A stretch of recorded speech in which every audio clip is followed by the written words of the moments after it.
ce qu'il faut avoir en tête, et je pense que les différents ministres qui sont intervenus, dont le Premier ministre, ont été clairs, il ne faut pas croire que lors de la fin du confinement, ça va être hacké choral et qu'on va recommencer comme avant.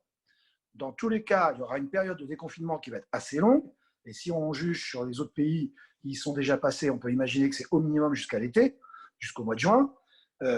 On aura à appliquer, je pense, ce protocole, même en période de déconfinement. Donc, il vaut mieux s'y préparer dès maintenant et voir les conséquences pour si les chantiers reprennent entre début mai et mi-mai, parce qu'on ne sait pas si le confinement ira jusqu'au 4 mai ou au 16 mai. Pour le moment, on n'a pas la réponse.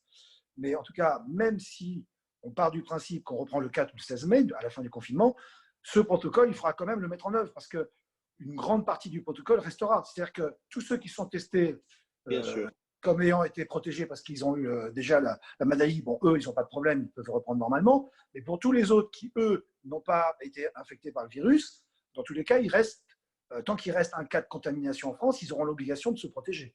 Et donc, par exemple, les masques, ça me paraît indispensable quand on est sur les chantiers, sinon déjà nos gars se sentiront pas rassurés et ils auront du mal, dans tous les cas, à pouvoir aller sur le chantier. Il y a un autre point qui est important, c'est le déplacement. L'Île-de-France est particulière parce que 70 à 80% des salariés sur les gros chantiers, en tout cas, viennent en transport en commun. Aujourd'hui, il y a un énorme problème avec les transports en commun puisque, en tant que chef d'entreprise, on est responsable pendant le temps de trajet de nos salariés. Or, on est dans la capacité de leur donner les moyens de se déplacer sur les moyens de transport en commun dans des conditions de sécurité optimum. Donc aujourd'hui, le protocole, ce qu'il préconise, c'est que tous les salariés viennent en voiture.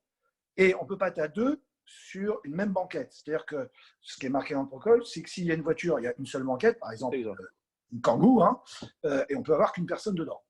Et il faut une personne par rangée. Donc un camion qui a 2 rangées, c'est 2 personnes. Alors d'habitude, c'est 6. Donc vous voyez quand même là qu'il y a aussi un problème, rien que déjà pour acheminer nos salariés sur les chantiers.